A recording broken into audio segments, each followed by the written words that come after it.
Hello guys, good morning అందరికీ. ఇవాళ పీజీలో మీ వినయ్. మీరు ఎక్స్పెక్ట్ చేసింది కరెక్టే, నేను నైట్ కూడా నిద్రలేదు.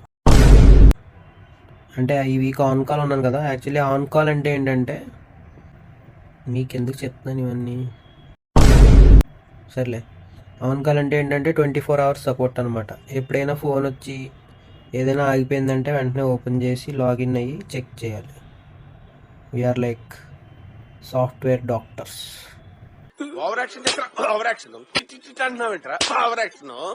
తర్వాత నా పక్కనోడు గొరక వాళ్ళు కొంచెం టైం పట్లో నిద్రపోవడానికి. అంతే, ఇంక రిమైనింగ్ రోజు ఎలా ఉండబోతుందో చూద్దాం. ఏముంది, మన ఫిజియో చెప్పాడు కదా స్ట్రెచెస్ చేయమని. మార్నింగ్ వాక్ వచ్చేసి పార్క్లో కూర్చుని స్ట్రెచ్చింగ్స్ అయితే కంప్లీట్ చేసుకున్నా. బ్రేక్ఫాస్ట్ అండ్ లంచ్ రికార్డ్ చేయడం మర్చిపోయా. తర్వాత ఆఫీస్కి అయితే వచ్చేసా. ఆఫీస్లో పంచింగ్ చేశాక ఎందుకో సైకిల్ తొక్కాలనిపించింది. కాసేపు అలా సైక్లింగ్ చేసుకున్నా. అలా వర్క్ చేస్తూ చేస్తూ ఈవినింగ్ అయింది. మనం పెట్టుకున్న బాక్స్లో జాంకాయ తినేసా. నేను వద్దు అనేలోపు ఆ క్యాబేజ్ ఫ్రై అయితే అంకుల్ వేసేసారు. సరే కదా అని సగం తినేసా. ఈ రోజుకి ఇంతే, రేపు కలుద్దాం.